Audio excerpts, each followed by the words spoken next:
여러분은 성지하면 뭐가 떠오르시나요? 보통 기독교 성지 순례라고 하면 선교사 묘지나 또 유물이 남겨져 있는 그런 박물관 견학하는 것을 생각하는데요. 원래 이 성지 순례라고 하는 단어 필그리 이미지는 기독교 초기 시대부터 성도들이 해왔던 일종의 영성 훈련이었습니다. 이건 단순히 보고 느끼는 어떤 견학이 아니라 실제 체험, 또 이야기, 어떤 공감, 나눔, 교제, 기도 이런 것들 인간의 어떤 모든 감각과 생각을 하나님의 흔적에 집중하면서 신앙의 선배들이 남겨놓은 기독교 정신을 전인격적으로 체험하고 나도 그렇게 살아야 되겠다, 그런 신앙적 결단을 하는 훈련이었습니다. 교회의 모든 활동이 위축되고 온라인으로 전환하게 된 그런 상황 속에서 성도님들과의 만남과 교제가 굉장히 축소되고 있는 것이 현실입니다. 이럴 때 어떻게 하면 성도들이 다시 영적인 기지개를 피고 새로운 동력을 얻을 수 있을까 고민하다가 현대판 필그리미지를 기획하게 됐습니다. 그래서 성도들과 기독교 성지를 좀 새롭게 경험하는 기성세대, 이것을 시작하게 됐습니다. 기성세대는 전문적인 성지순례 채널이 아닙니다. 또 기독교 역사와 관련한 어떤 전문적인 지식을 알려드리는 그런 지식 채널도 아니고요. 먹을거리와 볼거리가 풍성한 그런 여행 채널도 아닙니다. 기성세대는 성도들이 목회자와 함께 걷고 또 이야기하면서 영적으로 힐링하는 비전 트립, 또 기독교 역사를 몸으로 읽는 그런 영성적 독서 여행이라고 할 수 있겠네요. 여러분, 저와 함께 가보시겠습니까?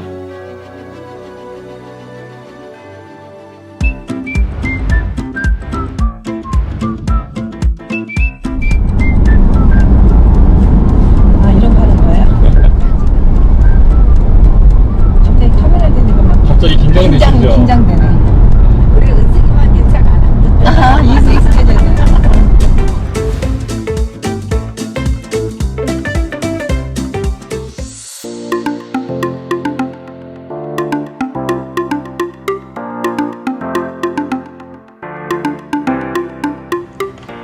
자, 제가 퀴즈 하나 낼게요.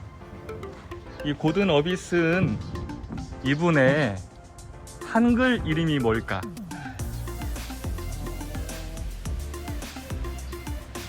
고든 어디슨? 네. 고씨. 그죠? 고시 딱 오죠?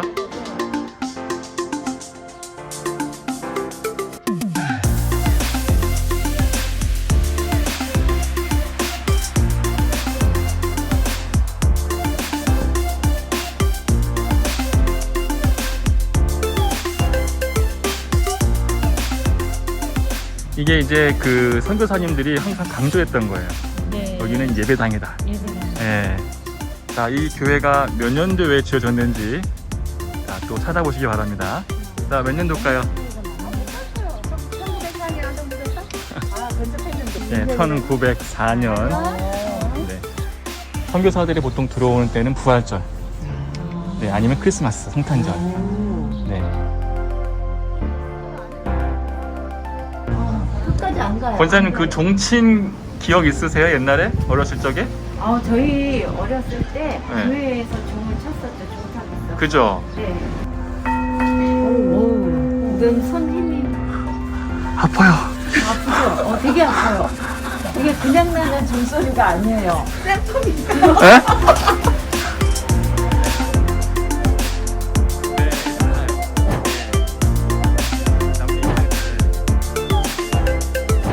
선교사님들이 나무를 참 좋아하셨어요. 네. 네, 그래서 이렇게 나무를 심는 것만큼 그 교육을 시켜야 언젠가는 연장을 맺힌다.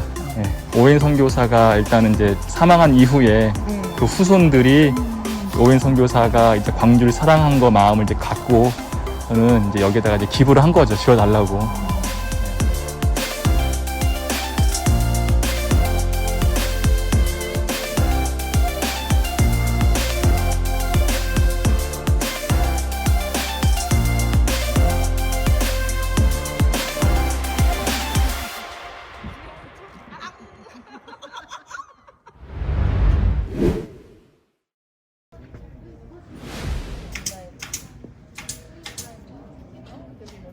말뚝박기 아니에요 이거? 네.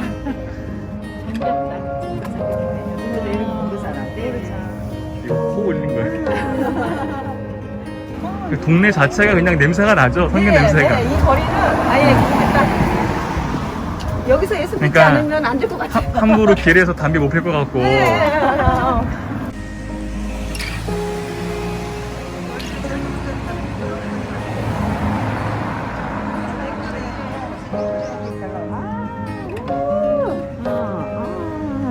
자기 이렇게 서는 거는 별로 안 이뻐.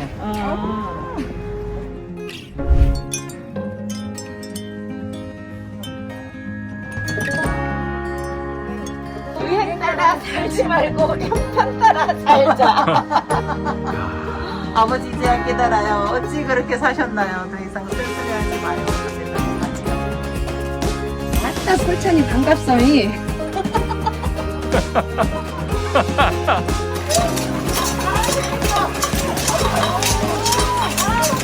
자기가 제일 많이 나온다.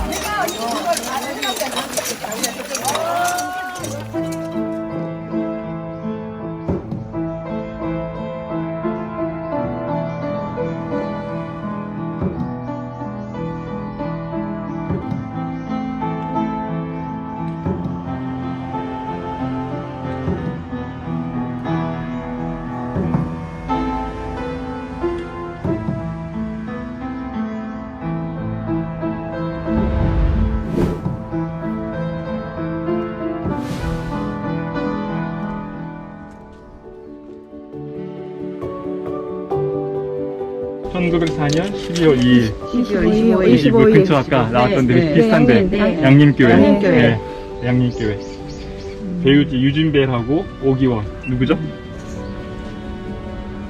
오기원 누구예요? 오엔. 오웬. 오웬. 예, 유진벨 배우지 오엔. 오웬 선교사 부부가 광교 선교부 첫 선교사로 양림리 이주하여 1904년 12월 25일 성탄절에 양림리 배유지 유진배 선교사 등이 유진배라고? 임시 사택에서 첫 예배가 지어집니다. 아, 그러니까 학교 안에 있는 건물이에요. 개월인데 광주의 가장 오래된 서양식 건축물. 수비가 이름이에요. 이름이에요? 네네. 서피어라는 그 외국 선교사 이름입니다. 이제 아마 작은 애였거나 선교사님들 자녀였거나 선교사님들 자녀들이 이 역병 전염병 많이 죽었어요. 네. 여기는 한 살 됐을 때. 네. 그나마 이름이라도 좀 남아 있고 아니면 사진이라도 있으면 기념할 텐데.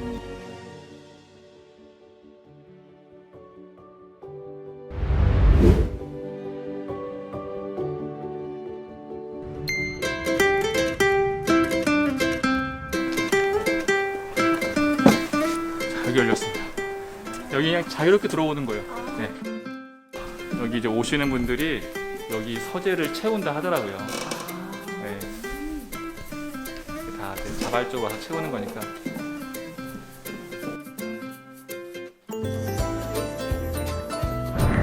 나무를 어떻게 가져왔을까요? 뭐 작은 나무 가져왔겠어요? 그렇죠. 몇몇 갖고 와서.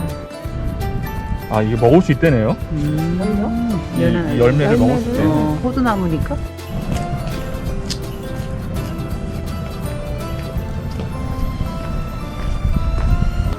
자, 여기는 그 1911년도에 한글 이름은 수피아, 서피어 여사. 네. 그 언니분이 한국에 5,000부를 당시에 기증을 해가지고 이제 세운 학교입니다. 네. 여기가 의미가 있는 건 여기는 이제 3.1 만세 운동 거점이었어요. 네. 그리고 일본 강점기 일본 그 압제에 의해서는 이제 그 잠시 학교를 중단했다가 다시 또 원상복귀돼서 학교가 운영되는 좀 의미 있는 곳이죠. 네. 일본 돌 사용하느냐?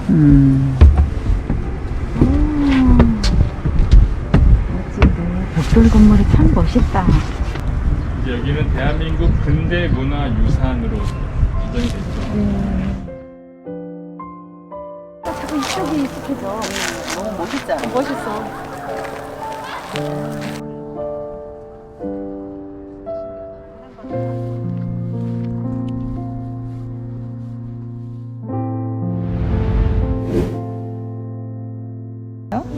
독립운동가, 농촌계몽운동, 빈민운동 등에 힘쓴 목사. 호는 오방이다. 1880년 전라남도 광주에서 태어나 불우한 어린 시절을 보내고 젊은 시절에는 악명 높은 폭력배 생활을 하기도 하였다. 자, 이게 좀 최응종 아니에요? 네, 이렇게 이제 네. 이야기가 나오네. 네네네. 광주의 깡패 최영종은 사라지고 이제는 예수님 안에서 최흥종이 새롭게 태어나리라. 이름을 바꾸는 이때만 해도 그냥 이렇게 가볍게 받아들이는 어떤 그런 느낌? 근데 결정의 사건이 이제 이 사람 때문에 포사이에서. 네. 나 최영종은 죽은 사람임을 알리는 바입니다. 인간 최영종은 이미 죽은 사람이므로 나를 만나거든 아는 체를 하지 말아주시기 바랍니다. 오늘부터 이 지상에서 영원히 떠나 하나님 품에서 진실로 자유롭게 살 것입니다. 본인을 사망자로 간주하시고 무인 몽구에서 삭제하여 주시기를 목막하나이다.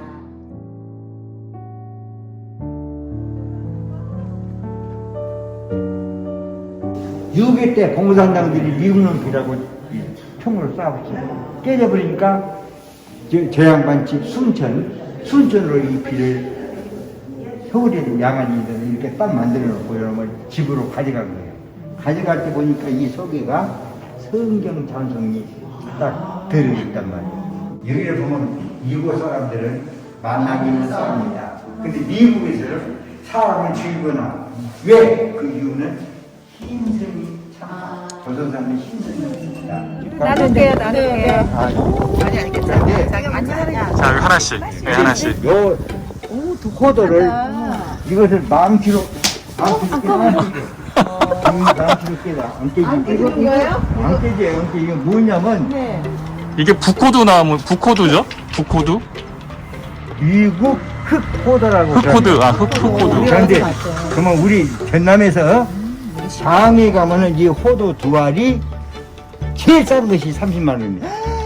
30만 원, 60만 원, 90만 원 이런 식으로 돼 있거든요. 이 근데 귀한. 나도 이거 다 주시면 어떡해요? 이거 지금 얼마가 나간 거야? 아니 그런데 그러니까 지금 제가 근데 포도가 제가 많이 있어요. 있는데 지금 아직 손질을 안 했어. 그래서 이제 이거 꼭지가 심으면 날까요? 안 나요. 안 나. 그러니까 이제 포도가 굉장히 특이하다. 아주 특이합니다. 망치해도 안 된다는 예, 거잖아요. 그 여기다가 올리브를 딱 발라갖고 하면은 이것이 이제 뭐냐면 지압. 지압용으로 지금 사용한단 말이에요. 그래서 그렇게 이제 제가 그래 이제 미국 사람 요것이 이제 피카라는 것이에요. 피칸. 피칸이라고 그러거든요. 요것을 그냥 까먹는 거예요. 근데 이 나무를 가져왔을 때 이 선교사님들이 뭐 때문에 이 나무를 가져왔냐? 이 나무가 단단해서 목재도 사용하는데 어디만 사용하냐? 피아노 건반이나 풍금 건반에만 사용하는 그런 목재인데 대한민국에 와갖고 그란에도 가난한 동네가 어디가 피아노가 어디가 있어? 풍금이 어디가 있어? 그렇게 가만히 놔둬버렸어 그냥. 놔둬보니까 이것이 이 열매가 달인 열매 요것은 한 5, 6년만 길러 열매가 맺습니다. 근데 이거는 50년이 돼야만 열매가 맺어. 그래서 마지막 이 열매가 이렇게 가치가 있다는 거예요.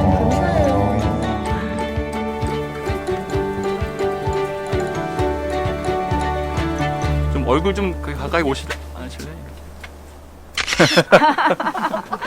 한국 기독교 사적 제27호 우월순 선교사 사태. 오웬 선교사가 아파서 누웠다 했잖아요, 과로로. 그 동료의 아픈 소식을 듣고 포사이드 선교사가 이제 목포에 있다가 이제 얼른 달려온 거죠. 3일 동안 배를 타고 걸어서 달려왔는데 오다가 길에서 그 나병 환자를 만나요. 그래서 자기가 타고 오던 나귀에다가 그 나병 환자, 아마 여성으로 지금 추측이 되는데 그분을 태워서 이 우일선 선교사 집으로 보내는 거예요. 그래서 여기에서 이 선교사님이 그 나병 환자를 돌보기 시작. 자, 여기 이 선교사 사택이 굉장히 지대가 높아요. 여기 높은 이유가 이 광주 사람들이 이곳에 이제 아이들을 버린 곳이에요. 죽은 아이들을. 그 당시에 아이들의 시체를 묻었던 풍장이죠. 바람이 부니까 그 바람에 이제 아이들 장례를 치른 거예요. 쉽게 말하면. 근데 왜 그 우리 우일선 선교사님이 이곳에 굳이 이곳에도 선택을 지었을까? 여러 가지 이유가 있겠죠. 높은 곳에서 사람들이 좀 바라볼 수 있게. 뭔가 저 집이 왜 2층 집이지? 이 집은 왜 뭔가 다르지? 저 집에 들어가면 뭐가 있을까? 이런 궁금증을 자아내기도 하지만 선교사님이 이곳에 이제 그 풍장이었던 곳을 아시고 여기에다가 일부러 아이들을 향한 마음을 품으신 것 같아요. 왜 그런 생각을 하냐면 선교사님이 들어올 때 독특하게 7 자녀를 데리고 와요. 굉장히 독특한 케이스예요. 혼자 오기도 쉽지 않은 그런 길인데 아이들을 향한 어떤 그 마음들이 좀 있으신 것 같아요. 그리고 그래서 선교사님이 돌아가신 이후에 이곳이 광주 최초의 고아원이 돼요. 그러니까 그런 정신이 흘러가게 되는 거죠. 그래서 광주에 우리 그 기독 교회들이 유독 교회학교 관심이 많고 영혼들을 품으라는 그런 마음들이 정신이 흘러가는 거죠.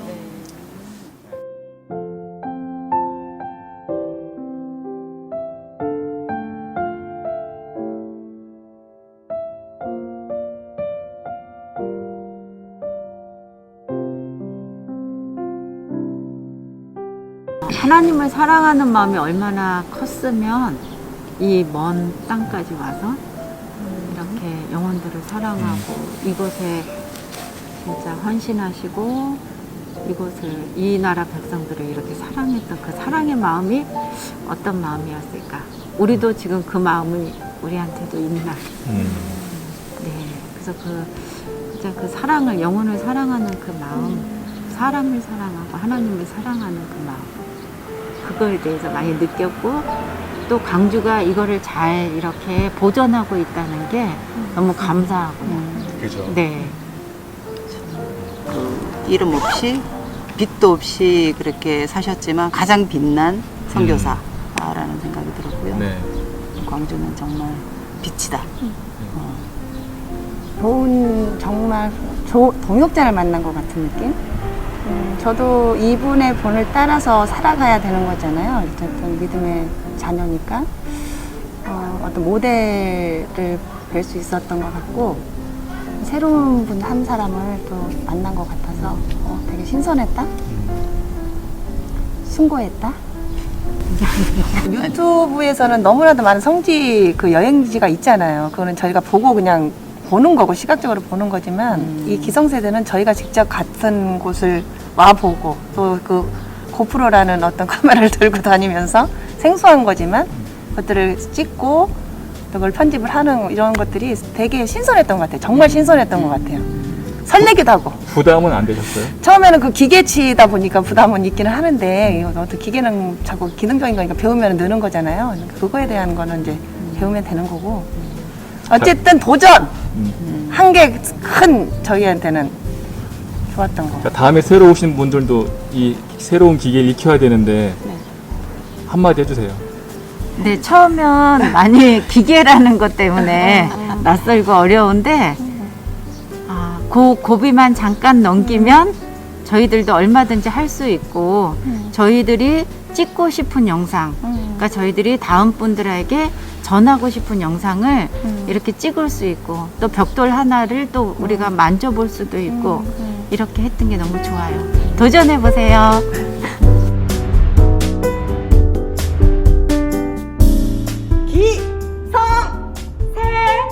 네. 내일에는 올라가서 보라고 그러는 거구나.